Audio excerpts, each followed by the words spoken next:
Internet politics are mostly defined by the terrible quality of their content, from boomer Facebook posts to deranged Twitter threads, and all in between. Lately, the word slop has been coined to describe the utter stupidity that circulates online. But why is this?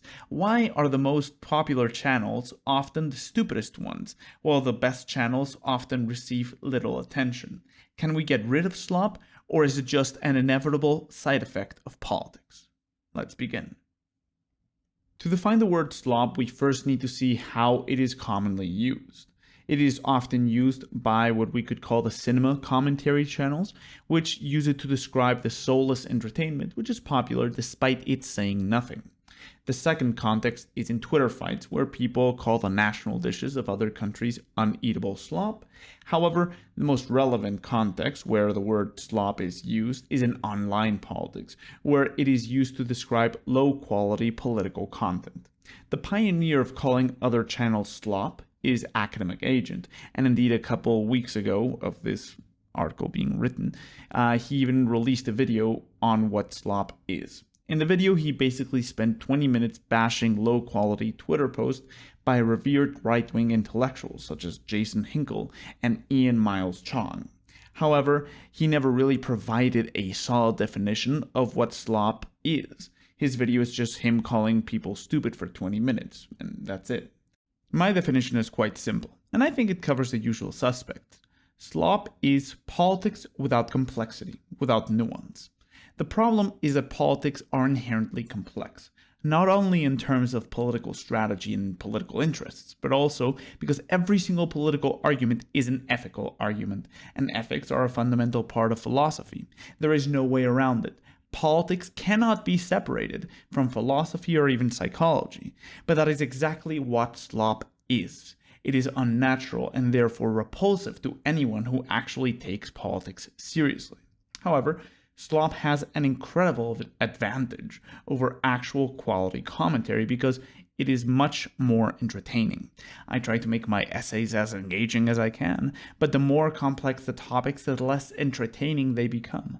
High-quality political content is not simply a video that you can watch absent-mindedly in the background while you're doing the dishes.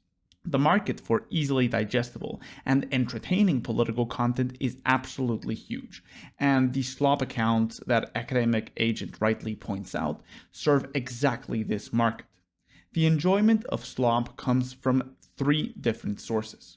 The first is the entertainment value, because generally these slop accounts are very funny and make heavy use of exaggeration and clickbait, which immediately attracts our attention. The tone for one's opponents is that of sneering mockery and/or righteous anger, which both are certainly entertaining. The second is that watching slop feels good because it is ideologically reassuring. It makes us feel secure because it portrays our opponents as stupid, pathetic, and evil. Laughing at stupid people always makes us feel intelligent, and who doesn't like feeling smart? Therefore, slop creators always promote a simplistic view of politics with the complexity of a Marvel movie. Finally, their content is easily accessible and understandable. Anybody can click on one of their videos and follow along as they do the dishes without any prior knowledge or brain activity required. And I'm not going to pretend that I am immune to the enjoyment of slop. More often than not, when I'm on Twitter, I spend my time in my own echo chamber feeling good about myself. There is something inherently reassuring about seeing other people with your opinions, verifying that you're not wrong and that your opponents are stupid and deranged. While it is disturbing to actually face arguments that you disagree with because they rouse the suspicion that your worldview and your identity might not be as solid as you might think. So I think it's no surprise that political slop is extremely popular and far outcompetes quality political content. The best political YouTubers that I know barely break 50,000 subscribers, while the sloppers easily sit in the millions. The reason for their stark disparity is that each one of the 3 points of enjoyment listed above is reversed when it comes to quality political content. The higher the quality of the political analysis, the less entertaining it will be. The whole purpose of entertainment is to shut off your brain after a long day. Slop is well suited for this. Quality political commentary is not.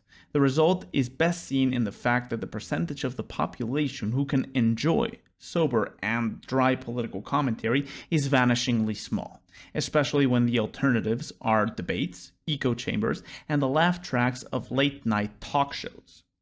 The second issue is that good political commentary is not very reassuring.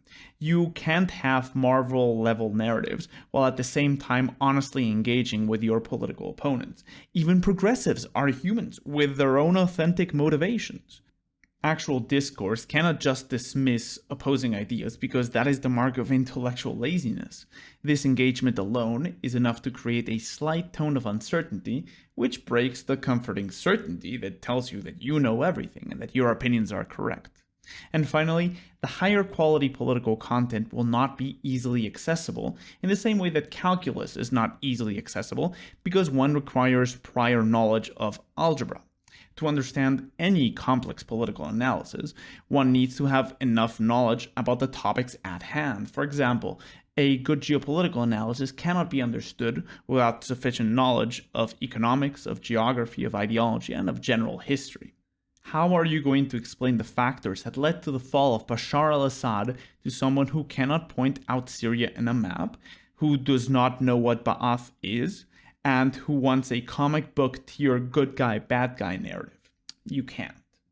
However, it is important to state that slop exists in a spectrum, and there are many creators who do occupy the middle point where one finds nuanced analysis combined with entertainment. On one side, you have your bottom-of-the-barrel Candace Owens and Tate slop, which is nothing of substance beyond recycled hot takes. On the other hand, you have your quality political commentators. To mention my own favorite examples, I would put the Distributist, the Schattenmacher, and Kaiserbauch on this side. However, most channels fall in the middle of these two extremes and mix entertainment and quality to varying ratios. One day I want to categorize most creators in this spectrum, or even, God forbid, make a tier list. I think that the whole conversation around slop is misguided because AA and many other commentators call slop bad and argue that it is something that should be pushed out. However, the problem with this argument is that it is utterly utopian because slop is inevitable. The market for hollow political entertainment will always be orders of magnitude larger than the market for nuanced political analysis. To curse this reality is to be childish. This is how things are. To change the masses who read the New York Post and watch Russell Brand clickbait into intellectuals that can give a 3-hour lecture on the Spanish Civil War is the height of folly. However, this is the idea behind all criticism of slop. The idea is that when one criticizes stupid, it will cease to be.